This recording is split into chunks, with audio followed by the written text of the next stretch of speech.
Yeah, Tino's probably standout moment was the assist for the goal, but his all-round performance again was at the highest level. How pleased are you? How proud are you with that performance, given the amount of changes you made? You had guys in your team there who haven't played for a long, long time to come here and win so handsomely. Yeah, it was a massive performance from the players. I can't credit them enough, really. Some great stories, I think, in the game to come out of the game from our perspective. Only Matt Targett's the negative. That was a huge blow for us really early in the game. But even more credit to the players then for the response after that moment, and some giant performances from the players. More so than your two centre backs. Obviously, Paul Dummett got a lot of plaudits for the performance against Man City coming in from the cold. Emil Krafth's turn this time.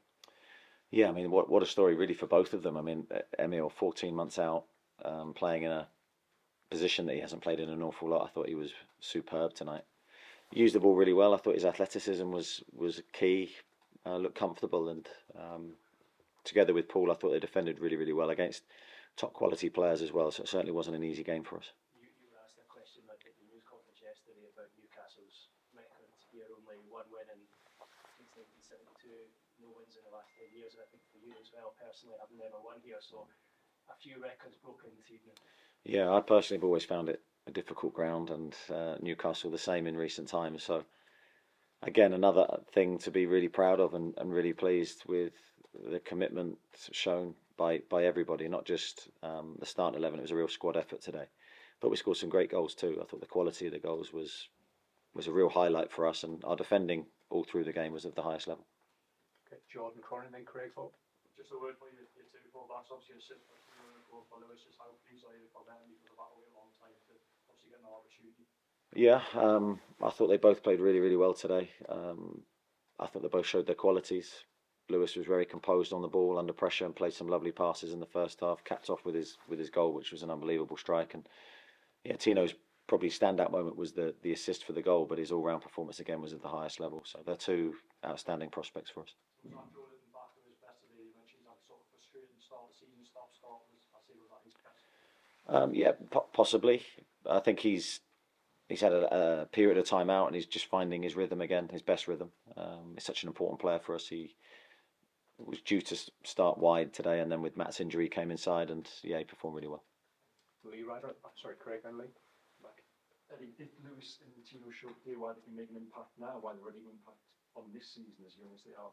Yeah, of course. They were signed to push the group, to help our squad, to help our team. You need good players, and they are both very, very good players. Now, the form of Kieran and Dan has been really strong as well, so it's that competition that will bring out the best in everybody. But they're very important players for the here and now. And we're on Joelinton as well. Yeah, I thought Joe was outstanding today. I think he's a goal-scoring midfielder. He's got those athletic qualities that we need. You can see how many times he ran forward today. He was a real threat in the game, took his goal brilliantly, which was a big moment in the match. We needed that third goal, so delighted with Joe. Lee Ryder. Eddie, you've obviously been here for a while now. You've got time to understand that there is a bit of rivalry between Man Utd and Newcastle because of what happened in the 90s. Well, Keegan the other day, I mean, how pleased were you to be able to give the fans that big moment here? Well, it means everything to us, and hopefully it means everything to them. You can see the reaction at the end, how big it was, and the connection between us and the supporters. I think they knew today that we were in a tough moment. We were making changes to the team. We've got a lot of injuries. But that sometimes can elevate your unity, and that for me was so important that we did, because if we didn't have that aspect to our game today, we would have found it very difficult. Players like Matt Ritchie again highlight that unity really, and his performance today was again of the highest level.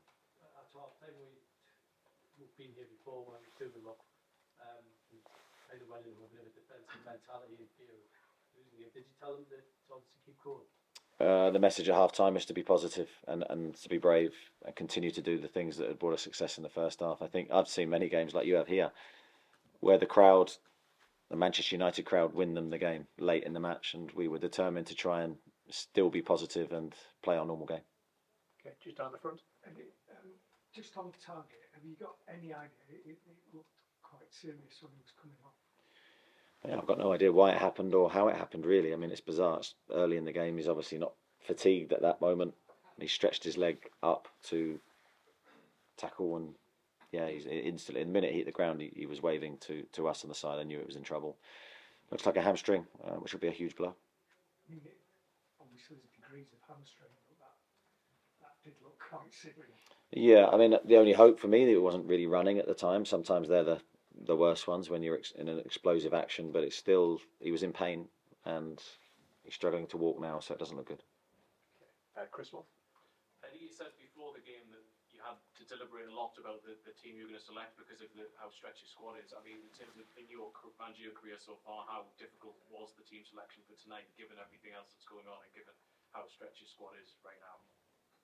Yeah, I think we debated it probably for a couple of days, but we kept reverting back to the sort of the same end point, which means that it's pretty clear on what we needed to do. We needed to try and rest players, but also we needed to not have our players not do anything for a week either. So almost shutting a player down for a week isn't a good idea, and they've got to then elevate their physical level again on the Saturday. So it was a mix. We wanted to give some players some minutes, but shortened minutes, and some of the subs were preset before the game, like Anthony Gordon, Joe Willock. We needed to get them off the pitch. So yeah, it's going to be a key thing for us, managing minutes and trying to keep the squad as strong as possible. I mean, you're in the quarterfinals of this competition now. You got the final last season. You've obviously got the Champions League and other things to consider. But how much ambition do you have to try and actually go on further?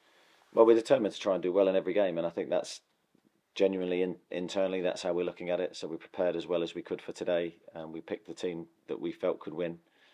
And now we're trying to do the same for Arsenal, and it's doing that on a consistent basis. We are determined to try and achieve. Okay, Dominic, then across the Joe. Dominic.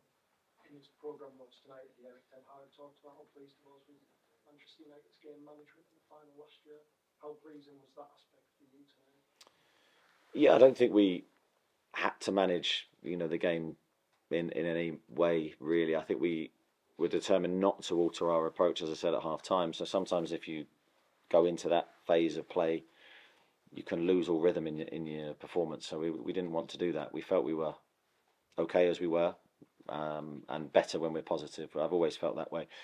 I don't like to see us protect leads or do something that goes against our natural instincts. Joe.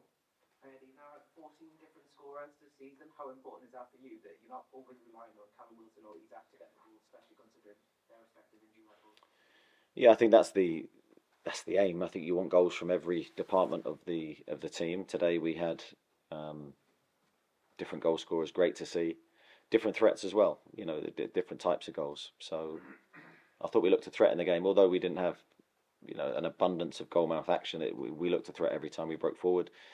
And good speed in the team tonight. That's hugely important away from home as well. So really pleased. Kieran, finish. Attacking subs at 3-0 in a weird way. Do you feel like you could have won this game by even more goals? As I said earlier, that the intention was to give minutes to players to use almost as their training session for this week, because as I say, shutting a player down, it might seem like a great idea. Let's shut him down and let him do nothing before the next game, but that's a recipe for disaster as well. So we wanted to bring the whole squad who was fit, and we did that, and it was about trying to get them minutes.